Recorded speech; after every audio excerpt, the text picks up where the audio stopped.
Assalamualaikum warahmatullahi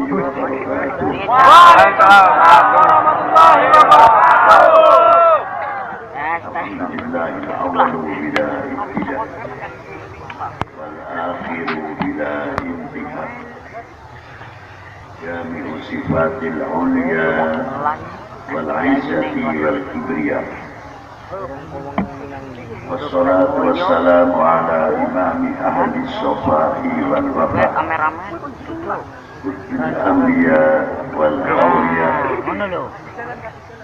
sayyidina wa maulana Muhammadin Bupati ini bapakku takka likulli saqamin wadah rahmatan wa shifa bisirri wal jilah wa ala alihi wa duduk lagi madamatil ard was sama amma ba'du ayuhas sadatina al-a'izzah al-fudala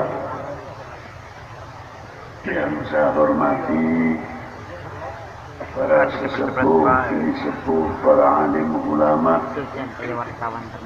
para habaib, para yai, para ibu nyai. Maaf apabila saya tidak bisa menyebutkan satu persatu, tidak berarti mengurangi hormat takdim ihtiram kami kepada para beliau. Yang saya hormati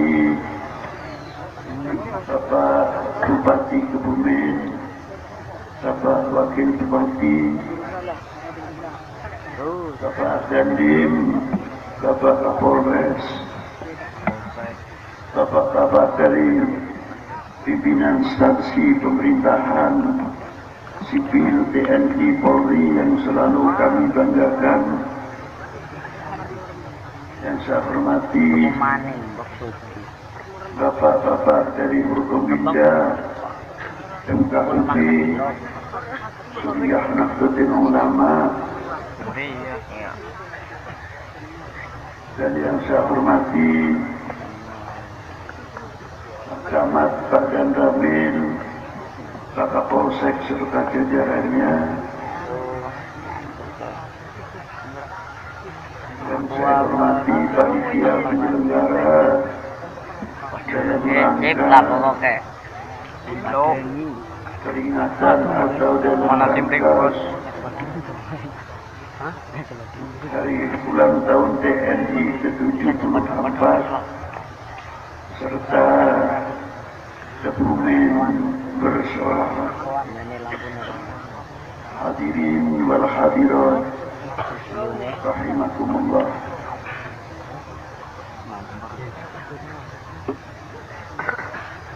Bahwa salawat itu sangat penting sekali di masa sekarang ini. Untuk membaca salawat kepada baginda Nabi sallallahu alaihi wasallam. Sebab apa? Salawat sangat didengungkan, salawat sangat dikembangkan, karena salawat bukan sekadar doa, tapi salawat isinya mengandung tali silaturahmi. Yang pertama, as-salah ala nabi ad-doa. Yang pertama, salawat itu doa. Yang kedua, dengan doa itu tersebut itu as-salawat tali silaturahmi kepada baginda Nabi sallallahu alaihi wasallam. Yang ketiga, tali silaturahmi kepada umat baginda Nabi Sallallahu Alaihi Wasallam.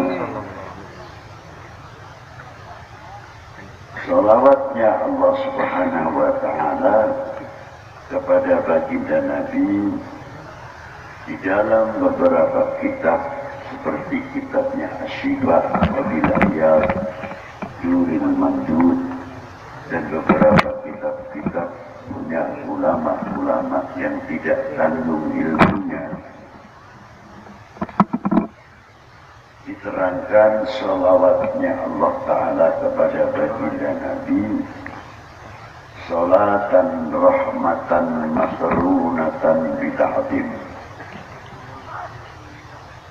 Salawatnya Allah Ta'ala kepada baginda Nabi adalah rahmat yang disertai mengagungkan kepada semulia-mulia segala utusannya dan semulia-mulia segala kekasihnya, ialah baginda Nabi Sallallahu Alaihi Wasallam. Di antaranya di dalam Al-Quran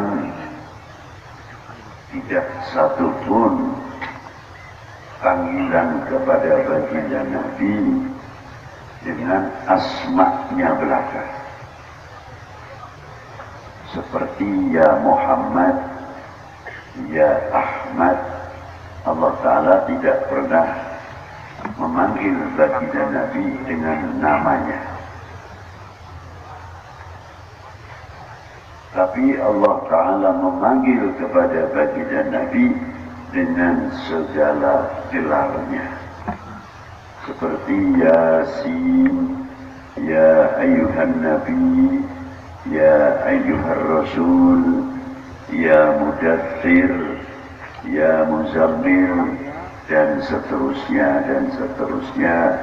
Asma'un Nabi jumlahnya ada 201 asma baginda Nabi Sallallahu Alaihi Wasallam.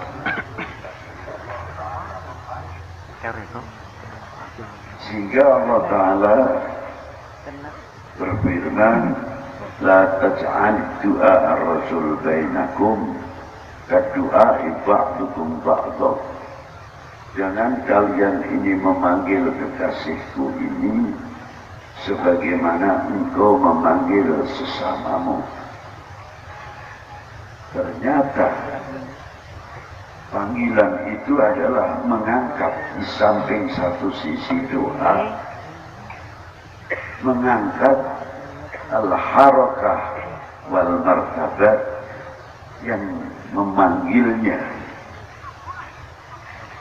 untuk menunjukkan akhlak, adab, dan sejauh mana keintelektualan orang-orang tersebut.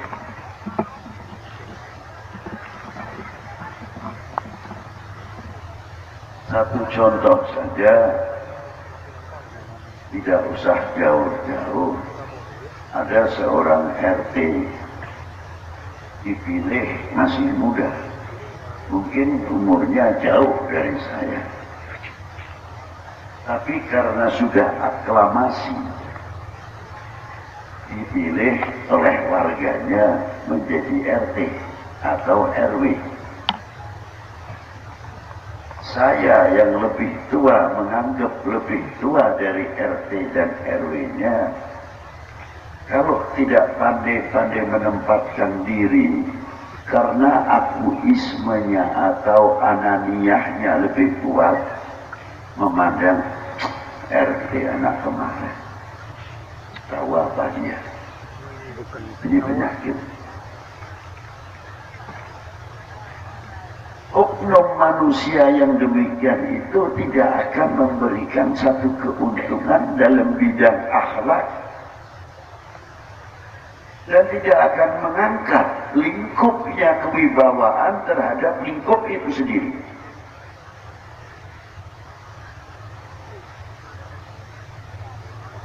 Dan akan memberikan satu contoh oknum tersebut yang kurang baik.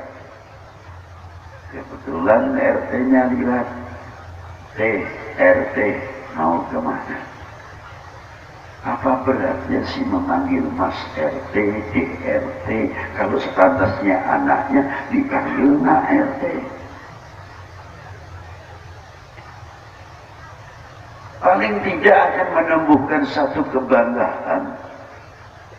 Saya selaku orang tua di lingkup RT ini mempunyai generasi penerus masih muda bisa dipilih menjadi RT. Inilah yang harus menjadi dibanggakan mestinya.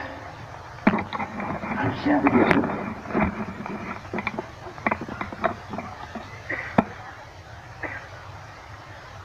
Dan akan memberikan satu contoh ketauladanan yang baik terhadap lingkupnya. Bila mana orang tua kita mengangkat nama RT-nya walaupun lebih muda, kampung itu akan terjaga kewibawaannya serta keamanannya karena RT-nya berwibawa sebab dihargai oleh yang lebih tua, apalagi yang lebih muda. Itu panggilan kalimat Sayyidina diantaranya, itu tujuannya. Tidak sekadar Sayyidina saja.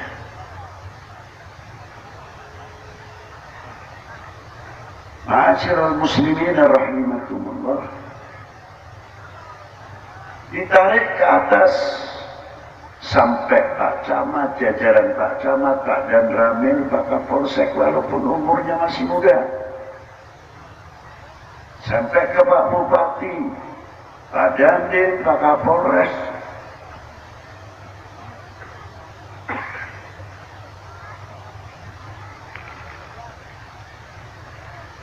Pantasnya seanak saya. Tapi kami selaku orang tua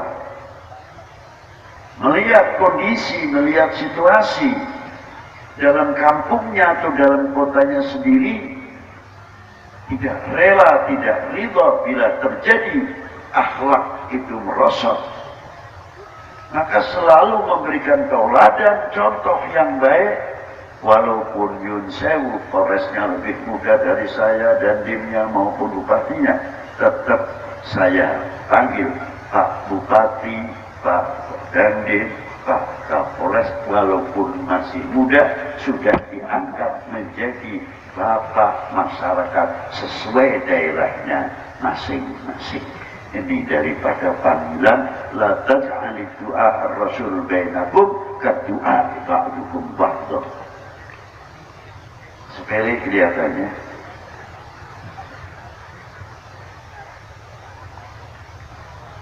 Yang kedua, dengan as-shalah ala Nabi tersebut akan selalu menguat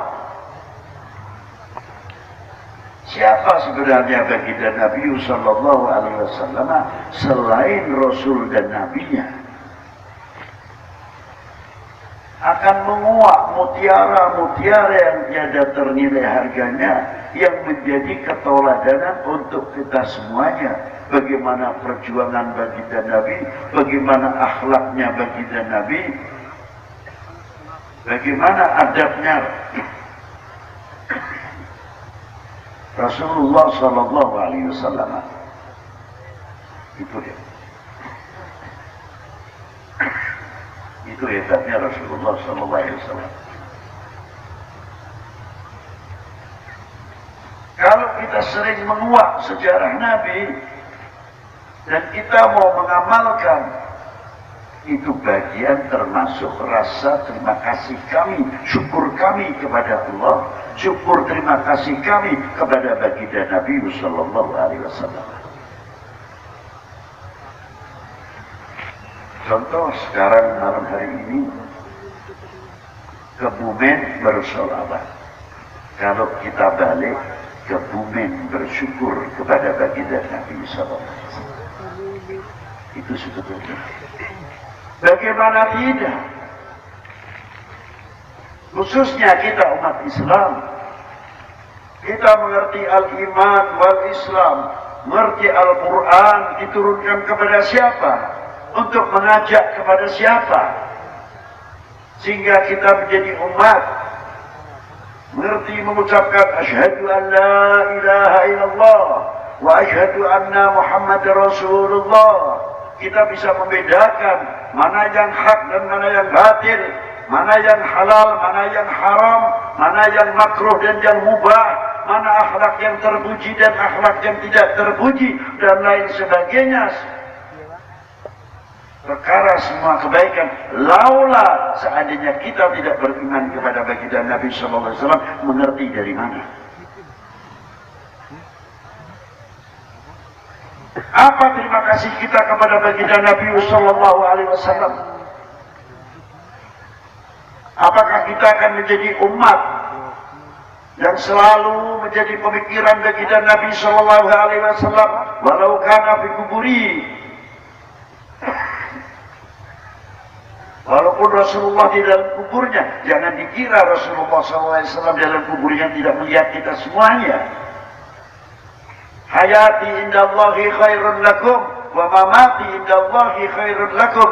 Hidupku untuk kalian baik dan matiku pun untuk kalian baik. Bagaimana tidak? Ketika umatku berkumpul, rukun, kompak, tidak mudah dipecah belah, kena hoax dan lain sebagainya. Saling asih asuh, saling mengayomi.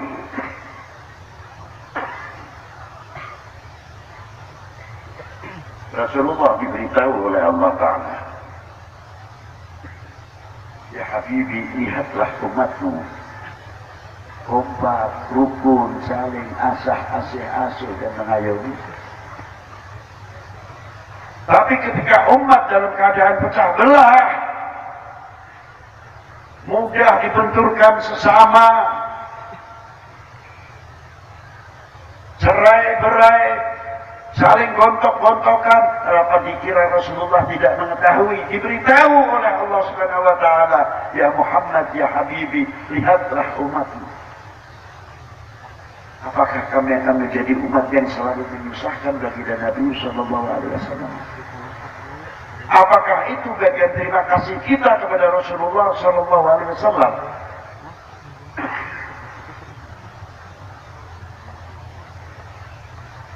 Jangankan kepada Rasulullah SAW, terlalu besarlah ucapan terima kasih kita kepada baginda Nabi. Kita tarik ke bawah. Zaman Wali 9 yang membawa Al-Islam ke Indonesia ini adalah diantaranya para beliau-beliau. Luar biasa. Jangan dikira para beliau-beliau di dalam dakwatul Islam khususnya di Indonesia ini tidak mengalami kegoncangan dan lain sebagainya. Beliau tidak.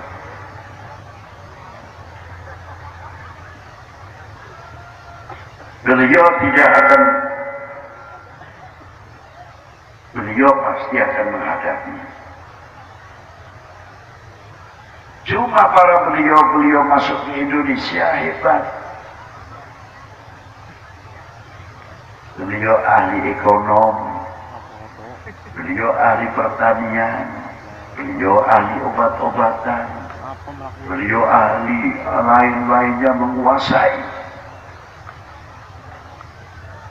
Maka ketika beliau masuk ke Paseh, ke Aceh, bagaimana dakwah beliau? Tetap saja mendapat halangan. Dengan siapa? Dengan masuknya Portugis.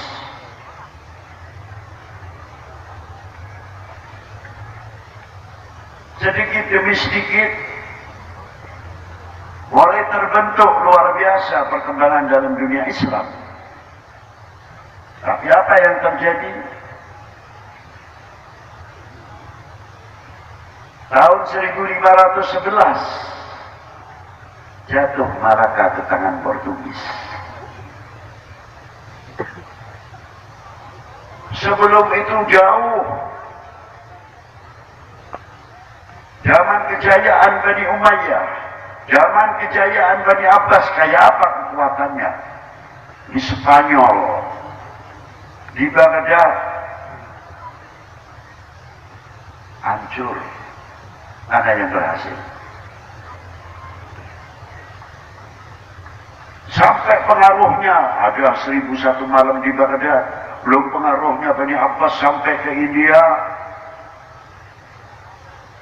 sampai ke Cina dan lain sebagainya. Gagal total.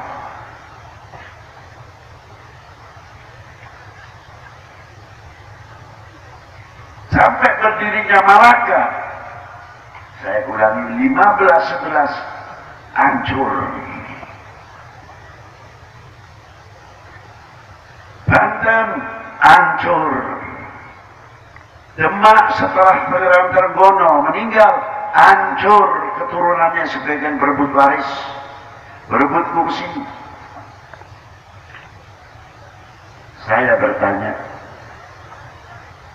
belum jawab, terus mau nggak jawab saya? Mau nggak? Tegas jawabnya ya. Kira-kiranya Indonesia itu hancur seperti itu, kira-kiranya mau tidak kalian? Tolong camkan baik-baik, jangan mulutnya saja mengatakan tidak. Buktikan kalau kita tidak, tunjukkan kalau kita bangsa Indonesia yang kuat, tidak mudah dibenturkan, bahwa merah putih kami adalah sangat kuat. Tunjukkan itu. Ingat, kalau kita menjadi bangsa yang sudah mempunyai i'tikad, kami bangga menjadi bangsa Indonesia, kami bangga menjadi putra-putri Indonesia, kami bangga mempunyai tanah air Republik Indonesia, kami bangga terhadap seluruh bangsa Indonesia, dan kami selaku bangsa Indonesia tidak rela apabila Indonesia dipecah. Dipecah? Benar? Tunjukkan sekali lagi, baru Indonesia akan begini. Tapi kalau sudah kena hoax sedikit saja, itu modal pertama bagaimana cara menghancurkan Indonesia. Jangan sampai terjadi 15-11 sebagaimana terjadi di Malaka dan kerajaan-kerajaan itu pada waktu itu. Pembusukan dari dalam, digembosi dari dalam dulu. Akhirnya apa? Rontok. Pelajaran yang sangat mahal, luar biasa. Tapi perjuangan Wali Sembilan tidak pernah lentur, terus bahkan mendapat kepercayaan di waktu zaman Majapahit. Siapa?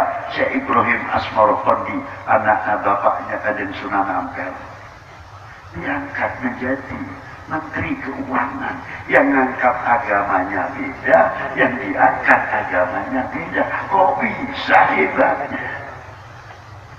Sudah memberikan contoh tauladan untuk kesatuan persatuan. Bahkan hebatnya Sunan Kudus. Ketika Sunan Kudus masuk ke Kudus, majoriti agamanya beda. Beliau masuk. Biasanya umat Islam kalau hari raya Idul Adha memotong korban, kerbau, sapi, kambing. Tapi ada satu hayawan menjadi pantangan di sini. Ini kalau disentuh menyakiti orang lain. Siapa? Sapi. Karena ini hayawan yang dikeramatkan atau yang mempunyai kelebihan. Rajanya pada waktu itu Pangeran Poncowati. Beda agama dengan Sunan Kudus. Sunan Kudus memberikan undang-undang, tapi jangan dipelintir. Bukan berarti Sunan Kudus mengharamkan sapi. Jadi sekarang zamannya zaman viral pelintiran. Ngomongnya lempeng tapi birunya ngawur terkadang. Nah inilah. Ini TNI, Polri sama ulama kumpul jadi satu, mengulang tahun hari atau HUT TNI ke-74.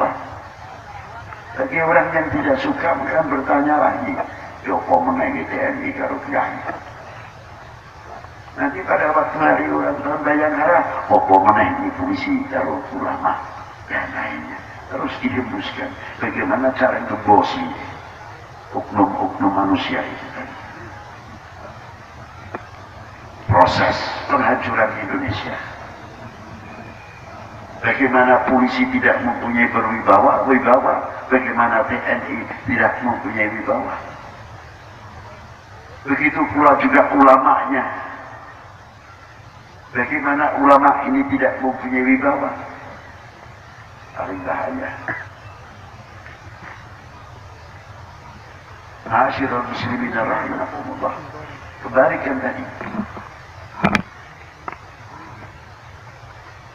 Pada waktu zaman Demak Kudus, dengan kebijaksanaan Kanjeng Sunan Kudus tidak memotong sapi dan pidato beliau, akhirnya Pangeran Poncowati datang. Apakah begini Kanjeng Sunan? Kenapa? Bisa kok bangga sekali. Datang lagi terus mengatakan, boleh kami ikut Pak Sunan Kanjeng Sunan Kudus? Boleh, siapa yang larang? Pak Asram di tangan panjenengan Kanjeng Sunan Kudus. Tapi bijaksananya Sunan Kudus jadikan menantunya. Setelah jadikan menantunya, keratonnya yang luar biasa hebat begitu diberikan kepada Kanjeng Sunan Kudus. Hebatnya Kanjeng Sunan Kudus, kesempatan. Kan di Demak ada kerajaan Sultan Abdul Fattah yang dipegang oleh generasinya Sultan Trenggono. Saya sekarang sudah mendapatkan kursi di Kudus. Saya akan pecahkan diri, biar Demak berdiri, biar Kudus berdiri. Sekarang Kanjeng Sultan Ja'far Shadiq Kudus sama sekali tidak.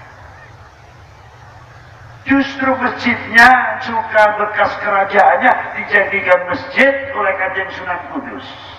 Sampai terkenal sekarang Masjid Menara Kudus. Itu satu contoh. Itu contoh untuk kita semuanya. Ma'asyiral muslimin rahimakumullah. Jadi kalau kita mau melihat menguak sejarah, tahu sejarahnya para beliau, terima kasih kita semakin tinggi.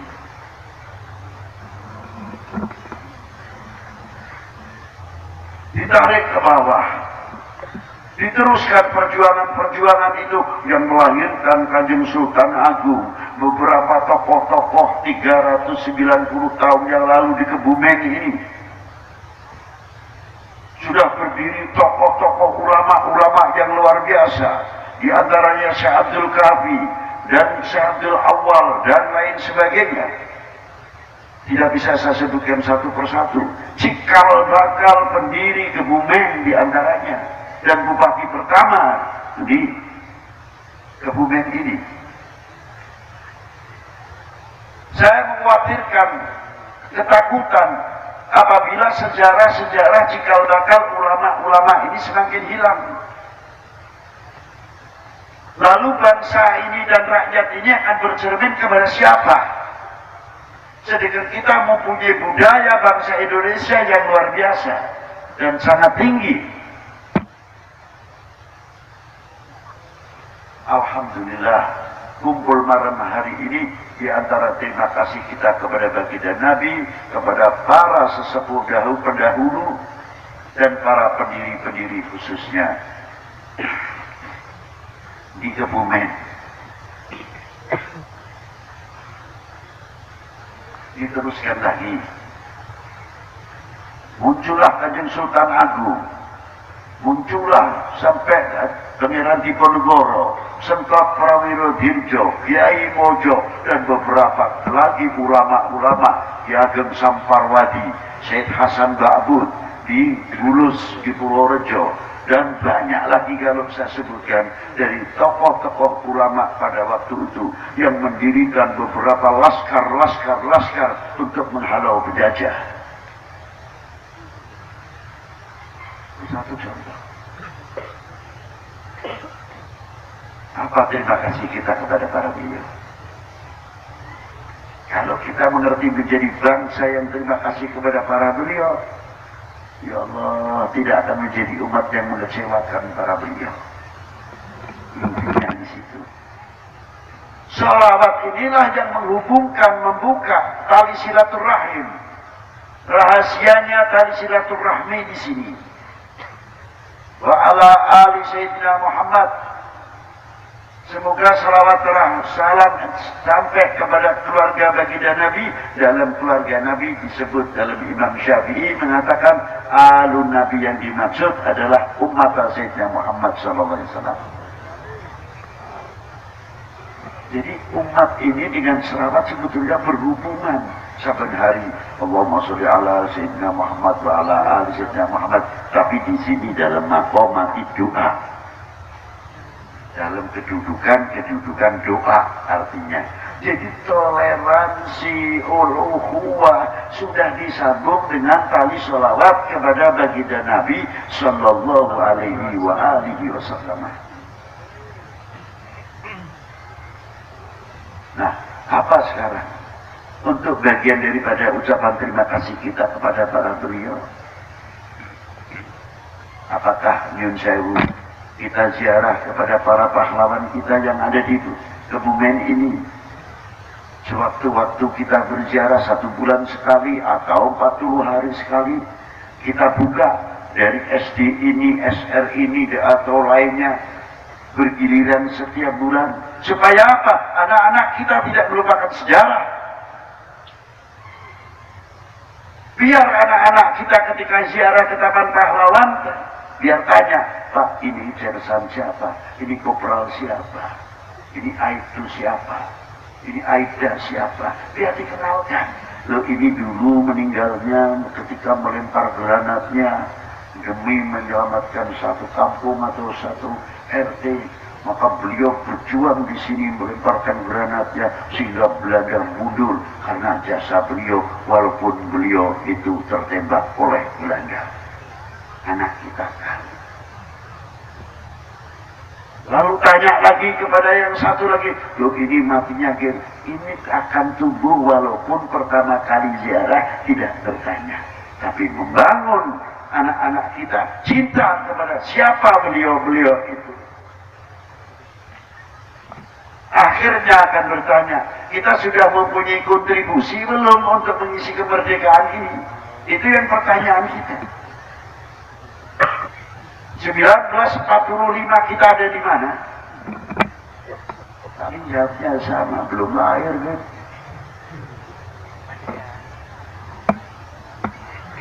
Sudah kita tarik 47.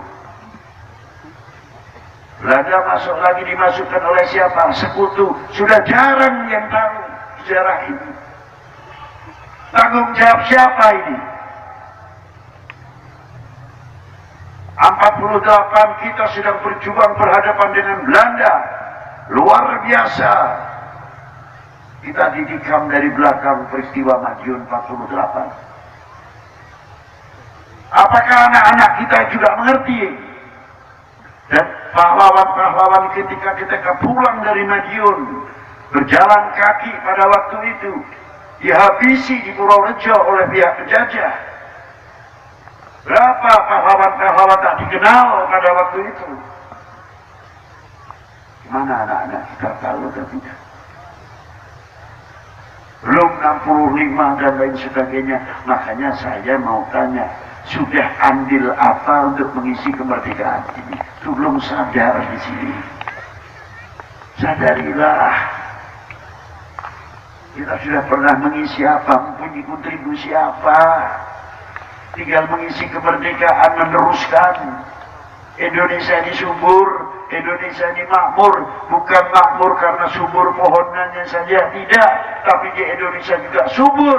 Para ulama, para aulianya yang arif billah, para walinya luar biasa di Indonesia. Pengarang-pengarang kitab yang luar biasa, yang menjadi guru besar di Masjidil Haram, seperti Syekh Abdullah bin Mas'ud Al-Jawi, hidup pada abad 9. Diterangkan dalam kitab Jami' Karamatul Aulia. abad 9 Hijriah Indonesia sudah punya guru besar di Masjidil Haram. Abad ke-12 Hijriah mempunyai guru besar, beliau dari Sambas, Syekh Ahmad Khotib Sambas, guru Tarekoh Qadiriyah, gurunya guru orang-orang murid-muridnya Timur Tengah, dari India, dari Afrika. Saya tidak heran kalau dari Jawa. Sanatnya di dalam tarekohnya adalah dari Syekh Ahmad Khotib Sambas, asli Kalimantan. Ditarik lagi ke bawah, Syekh Muhammad Nawawi Al-Bantani, 400 kitab taklif karangannya beliau. Hanya baru 200 saja yang bisa muhakkok, yang bisa kita cetak.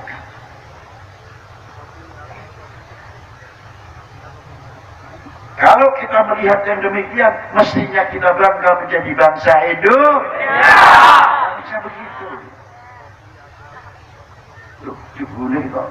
Ulama-ulama ini luar biasa. Zainal Abidin Pudu, belum siapa lagi dari Jogja dan lain sebagainya. Ulama-ulama ini luar biasa. Itulah Indonesia kaya, jangan dikira tidak. Makanya yang ngincer Indonesia itu luar biasa. Bagaimana Indonesia kira-kira koyok tumpeng. Tumpengnya bukan tumpeng sembarangan, tumpengnya enak, engkongnya luar biasa, sayurannya luar biasa, kira-kira dibagi piro. Ini yang mengkhawatirkan, kayak tumpeng akhirnya Indonesia bisa dibagi-bagi. Sekali lagi, nah Indonesia dibagi-bagi dengan ridho, dengan ikhlas. Rela tidak? Jawab yang tegas. Harusnya begitu, tunjukkan. Itu ucapan bagian terima kasih kami kepada para beliau. Insya Allah dengan kumpulnya yang demikian menunjukkan kita bangsa yang tidak mudah dipecah belah. Itu yang di dalam baka nangis melihat kita, insya Allah. Karena apa? Dari senangnya, dari harunya, ternyata di Kebumen khususnya masih bisa dipersatukan di bawah naungan sang saka merah Indonesia. Itulah luar biasa. Asyiral muslimin rahimakumullah. Inilah hikmah daripada sholawat yang begitu luasnya, yang begitu hebatnya. Maka kita jangan lupa membaca sholawat, jangan tinggalkan. Terutama saya juga pesan akan menghadapi nanti tanggal 20, jangan sampai kita mudah diprovokasi. Jangan mudah diprovokasi. Kita tenang, kita tunjukkan kami bangsa yang besar, bukan bangsa yang bodoh.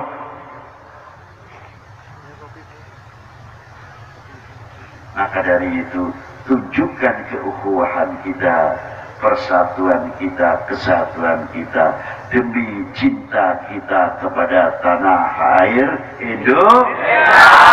Yang bisa saya sampaikan. Sebetulnya keinginan ini luar biasa yang ingin saya sampaikan, karena kondisi fisik saya sendiri yang kurang begitu sehat. Semoga bisa, insya Allah lain waktu, panjang umur, hebat kembali. Taufik dan hidayah. Sebelumnya kita tutup doa, kita minta membaca Fatihah bersama dengan ikhlas ya. Niat membaca Fatihah untuk keamanan Indonesia. Al-Fatihah.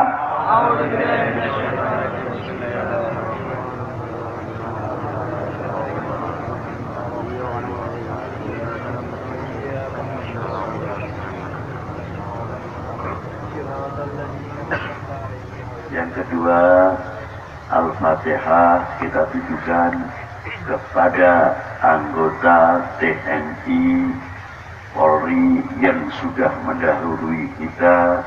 Semoga ditempatkan tempat yang sesuai dengan amalnya oleh Allah Ta'ala. Al-Fatihah.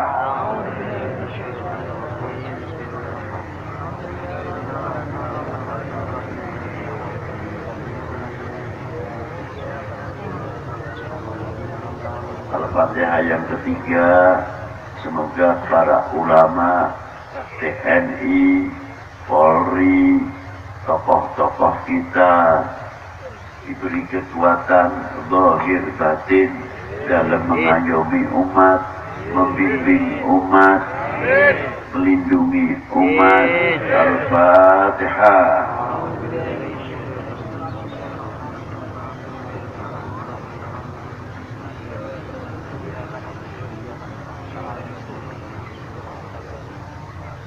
Al-Fatihah dengan niat semoga Indonesia ini dijauhkan dari segala bentuk fitnah, dijauhkan dari segala bentuk pecah belah, difitnahkan dan dijauhkan dari segala bentuk bala yang akan turun dari langit maupun yang akan keluar dari bumi.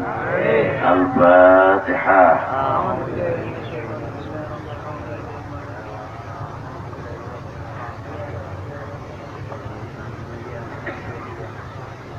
Al-Fatihah dengan niat semoga Indonesia ini diberkahi ekonominya, diberkahi pertaniannya, dan diberi pimpinan pemimpin itu kekuatan-kekuatan zahiran wa batinan untuk Indonesia ini. Al-Fatihah.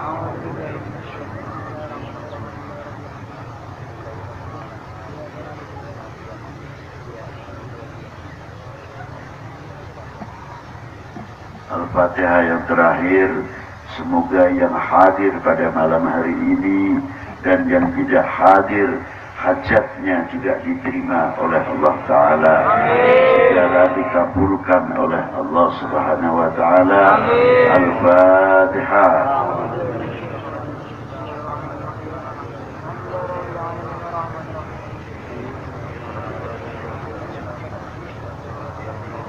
اللهم ربنا آتنا في الدنيا حسنة وفي الآخرة حسنة وقنا عذاب النار وصلى الله على سيدنا محمد وآله وصحبه وبارك وسلم والحمد لله رب العالمين والعفو منكم. السلام عليكم ورحمة الله وبركاته.